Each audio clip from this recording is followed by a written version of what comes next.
Hola, saludos a todos, buenos días, buenas tardes, buenas noches, dependiendo de la hora en la que estés viendo el video. Te mando un saludo muy cordial a ti y a toda tu familia, esperando que este sea un tiempo de mucha responsabilidad como ciudadano, como estudiante, que realmente nos podamos quedar en casa pues para cumplir con estas disposiciones y para cuidarnos a todos. Es parte de nuestra identidad como cristiano, pues también cuidarnos y pues procurar el bien a todos, como veremos más adelante. Eh, pues quiero comentarte un poco, vamos a hacer en esta sesión, en este video, vamos a condensar y a cerrar la información que ya leíste, que ya resumiste de la unidad 2.5, que es la unidad de ser cristiano. Vamos a dar algunos puntos importantes, vamos a complementar la información con algunas otras fuentes y al final pues vamos a explicar un poco la tarea que viene a continuación.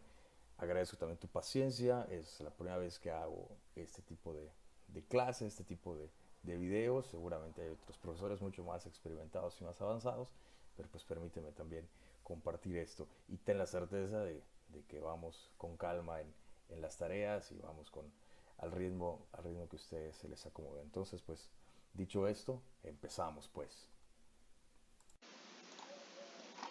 Bien, pues como ya leíste, la unidad 2.5 se llama Ser Cristiano y ya has resumido toda esta información, ya la has leído y así que vamos, como te decía, a complementarla.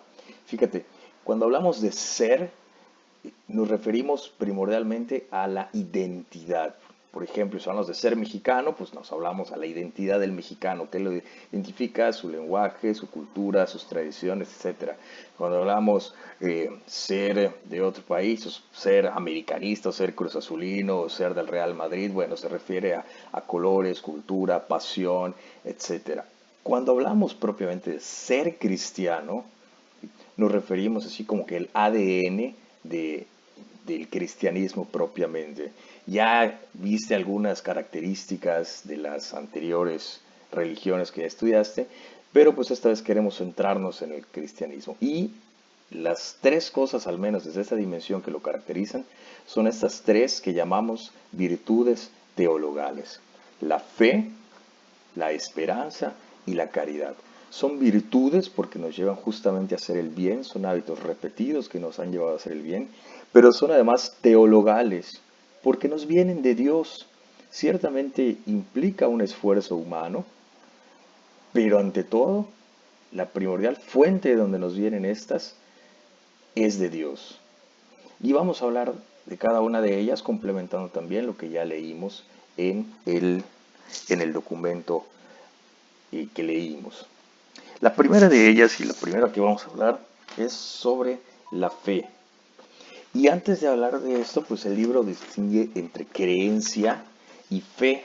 La creencia lo relaciona con pues, ciertos principios, valores, ideas que se tienen, ¿no? Por ejemplo, creemos que las leyes matemáticas son realidad y no solamente lo creemos, sino también hay una posibilidad de demostrar que esa ley matemática es cierta. Creemos que el valor de la justicia nos hace bien, nos hace a todos tener lo que nos corresponde. Creemos en ciertas ideas que nos permiten vivir y convivir bien. Creemos que el momento en el que estamos viviendo, ¿sí?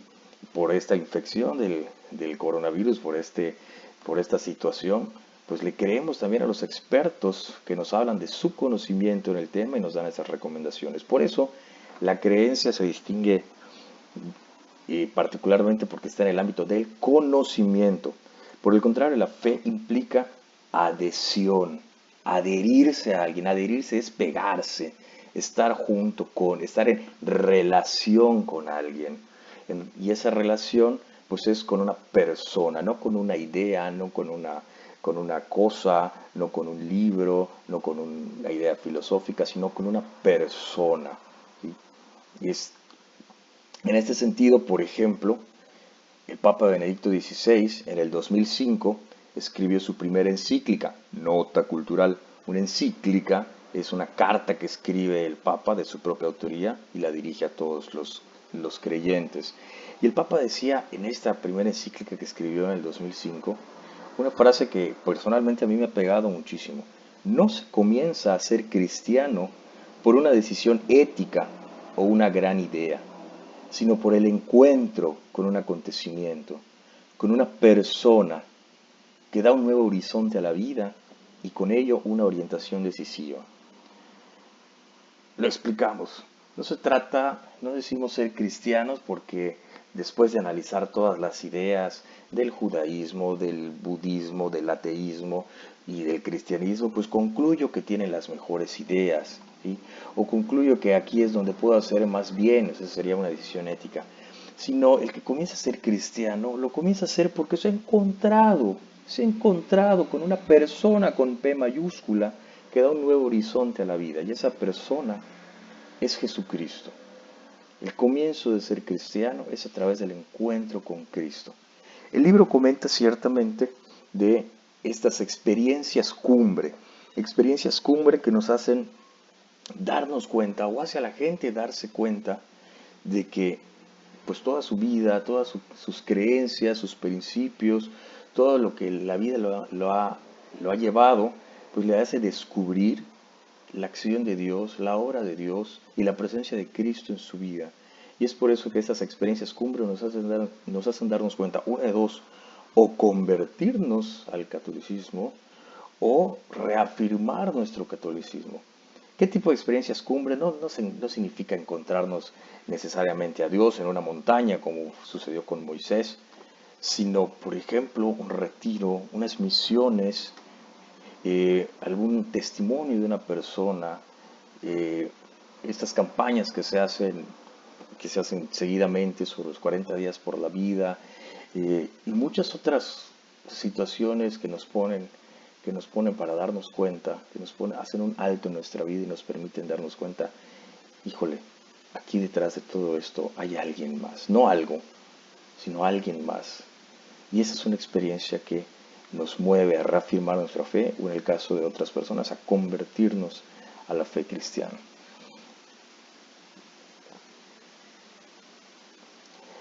Otra de las virtudes teologales, otro de los elementos claves del cristianismo es la esperanza.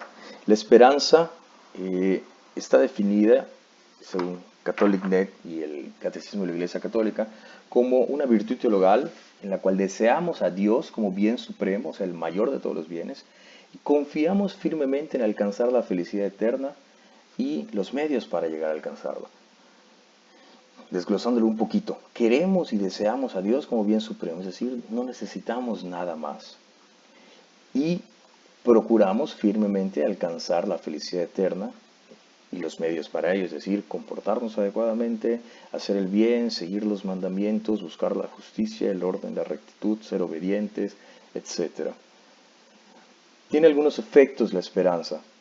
Pone en nuestro corazón el deseo de Dios, deshaciéndonos de los bienes terrenales. Es decir, no es despojarnos totalmente de los bienes terrenales, sino, más o menos citando a San Ignacio de Loyola, pues tanto cuanto nos sirvan los bienes terrenales para alcanzar a Dios y apartarnos de ellos cuanto tanto nos alejen de Dios. La esperanza también hace eficaces nuestras peticiones cuando rezamos, ¿sí? Tenemos ese deseo de Dios como bien supremo y entonces hace eficaces nuestras peticiones. No quiere decir que cualquier capricho que le pidamos, sino aquello que aporte a nuestra salvación. La esperanza también nos da el ánimo y la constancia en la lucha, arriesgándonos el triunfo. Fíjate, es muy providencial que en este momento de la vida hablemos de esperanza, porque justamente en medio de toda esta situación, que a lo mejor estamos empezando a vivir, la esperanza cristiana nos da ese ánimo y esa fortaleza para seguir luchando en este tiempo en el que nos toca convivir en familia, en el que nos toca estar en nuestras casas, como algunos decimos, nos toca estar encerrados, pero pues es lo que toca por nuestro bien y por el bien de quienes nos rodean. Y finalmente también la esperanza nos proyecta al apostolado, pues queremos que muchos sean los que deseen a Dios como bien supremo, no solamente nosotros, o sea, nos hace salir también de nosotros mismos y no ser egoístas, nos hace llevar al apostolado. Tal vez muchos de ustedes íbamos a estar de misiones, íbamos a estar en un retiro, en una Pascua. Pues bueno, habrá que ver en esta ocasión pues de qué otra manera nos toca vivir como cristianos este deseo de apostolado que nos da la esperanza. Ya hemos hablado de fe, ya hemos hablado de esperanza y como dice San Pablo, dejamos lo mejor para lo último, la mayor de todas ellas, la caridad o el amor.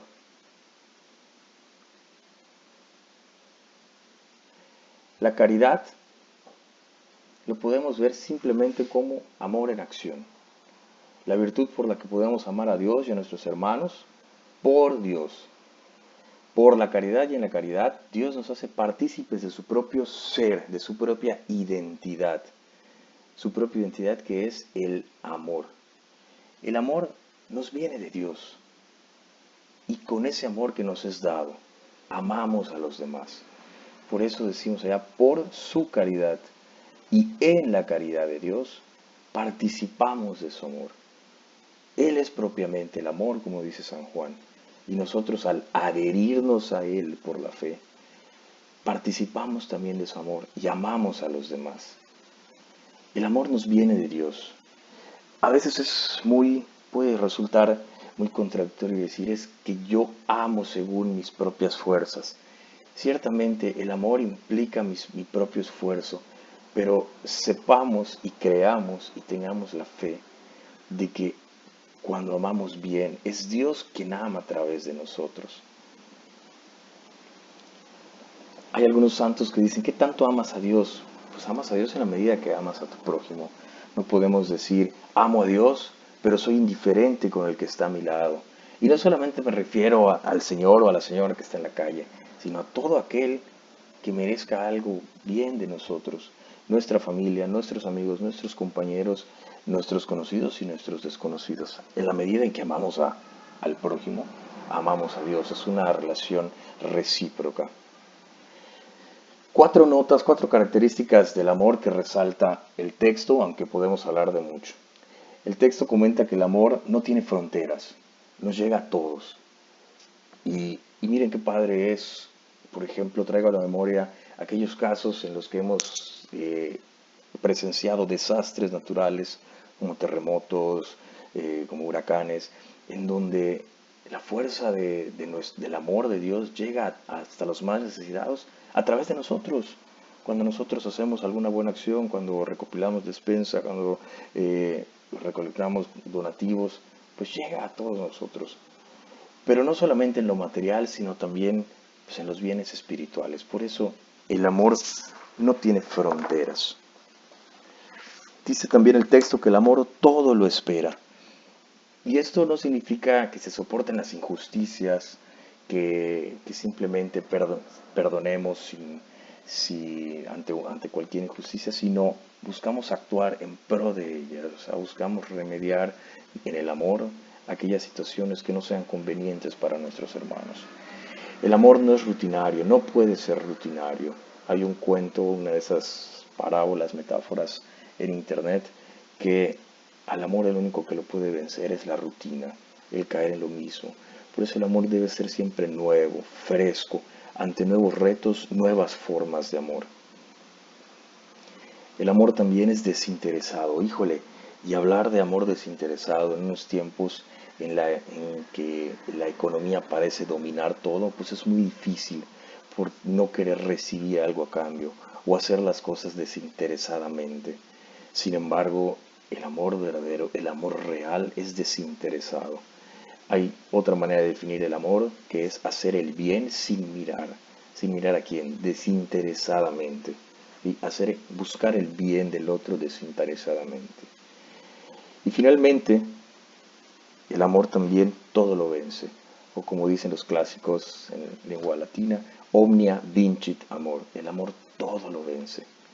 El amor siempre puede más.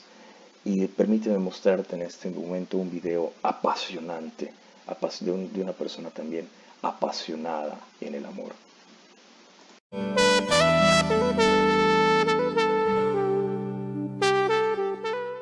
El amor vence siempre, como Cristo ha vencido. El amor ha vencido. El amor vence siempre, aunque en ocasiones, ante sucesos y situaciones concretas, pueda parecernos impotente. Cristo parecía impotente en la cruz. Dios siempre puede más.